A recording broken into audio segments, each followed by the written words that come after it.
नमस्कार भगिनी kitchen and blog को आपण मानक स्वागत। फ्रेंड्स मुझे आपण मानक पई बिल्कुल सिंपल प्रोसेस रे मटन करी रेसिपी नहीं कि आसी।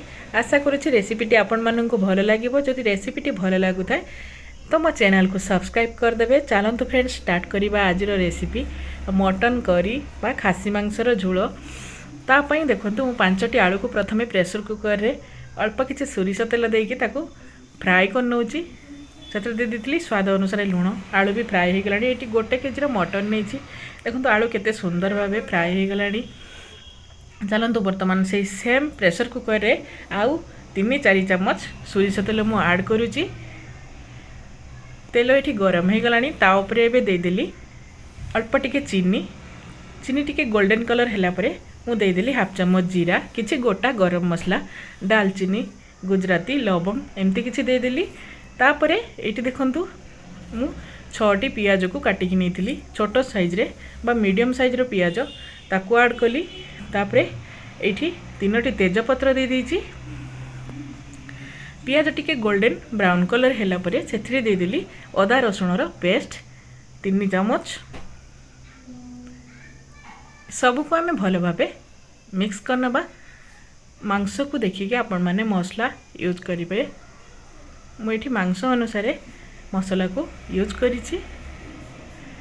देखंतु एठी टिके पियाज अदा रसुण हो गला परे मु एबे दे देली 2टी टमाटो को काटिकी रखिथिली।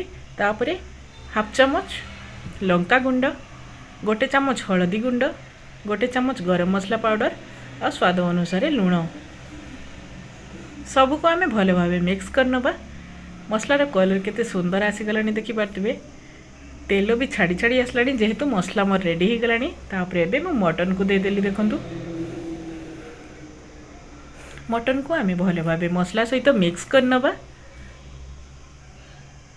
आपण माने एटी देखिथिबे मु 1 केजी मटन रे बेसी भी मसला यूज करिनी, जतिकी दरकार मु सेतिकी करिछि।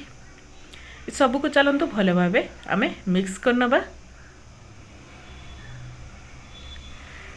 आउ मोटे कभर कर नौची किसी समय पे। देखंतु एठी टिके कसी हो गला परे पाखापाखी मोर 20-30 मिनिट्स मुआ को कसीची। तापरे प्रेशर कुकर रे दे देली पानी।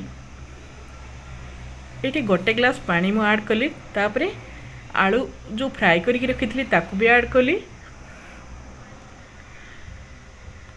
चलंतु वर्तमान आम लीड कवर करनबा आउ हुइसिल दे देबा। एठी हुइसिल देला परे पाखापाखी 4-5टी हुइसिल मु दे देथिली। बढ़िया से मटन एठी सीझी जाइछि। तापरे एबे दे देली घरे तैयारी करिथिबा गरम मसला पाउडर 1 चम्मच आउ मीट मसला पाउडर 1 चम्मच आउ किछि फ्रेश धनिया पत्र। देखंतु फ्रेंड रेडी हो गला मोर मटन करी। आपण मानको जदि मो रेसिपी गुडी को भल लागुथाय तो मो चैनल को सब्सक्राइब कर देबे। रहूची नमस्कार। पुणी देखा हबो नुआ वीडियो।